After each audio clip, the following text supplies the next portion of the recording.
To Team USA. The most dominant relay team on the planet. But in Nanjing, something felt off. Alexis Holmes, a world champion, one of the fastest closers in the world, was waiting on the anchor.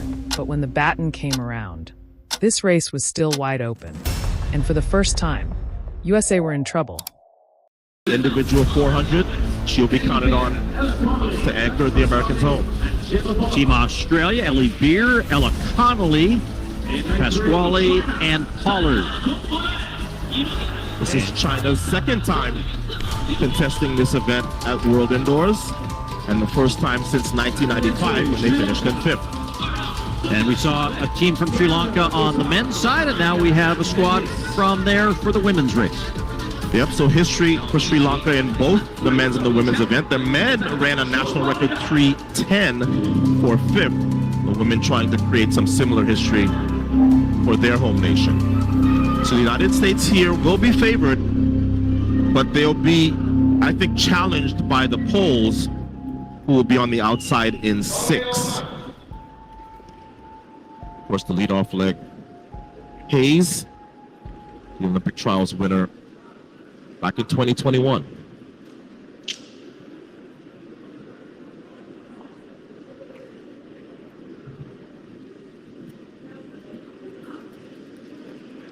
Women's 4x400-meter relay.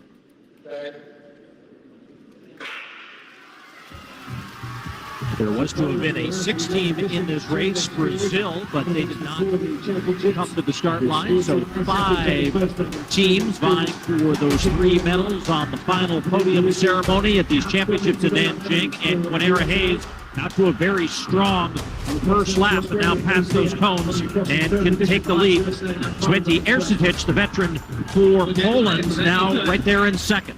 Yeah, just like we saw Elijah Godwin do for the American men, Quinera Hayes ran a very strong first leg, but like Elijah Godwin, she's got to be able to hold off these challenges now here from both Poland and Australia.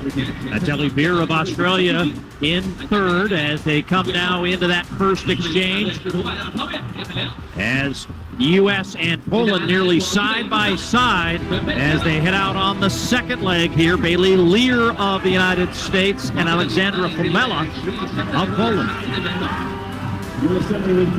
Lear putting a little bit of distance now between herself and Formella.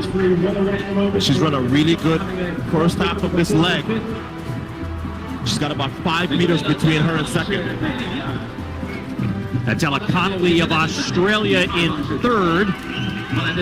Trying to keep in contact with Formella, but now kind of equidistance between first, second, and third. Maybe a little bit of a gain by Poland here in the final stretches of this second leg as Lear tries to power home for the second exchange. The U.S. will continue to lead here, but it is going to be close once again as that lead grew and then shrunk at the line. Yeah, Lear did a good job of sort of fighting to hold her form when she felt the fatigue, and it's what was able to help her hold off Poland. As now Effiong, who made the individual 400 final here in Nanjing, opens up a big lead over these other third legs. So second 200 of this third and penultimate leg of the women's 4x4. Alexis Holmes waiting in the wings here to take the baton for Team USA and try to give the men and the women a sweep to end these championships. This race is effectively over. There's no way you can close this sort of a lead with the world indoor silver medalist getting the baton now home. Poland in that silver medal position, Australia in bronze. No sign of now the exchange for China and Sri Lanka, but look at this lead now extending as Alexis Holmes 1 lap away from gold. Well, we thought the Polish women would give the United States a run, for about the first 2 legs. This is over, and in case this surprises you, it shouldn't. The United States women in this 4x4 have been extremely dominant, particularly at the Olympics, where they have won gold in the last 8 Olympic Games. And Alexis Holmes would essentially a victory lap here. She'll take home silver in the individual four-pole and a gold medal here.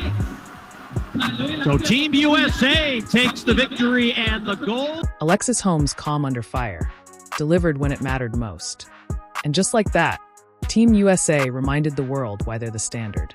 From early pressure to total control, they crossed the line as world champions once again. Because champions don't panic. They hit subscribe to Running Realms, where athletics becomes cinema.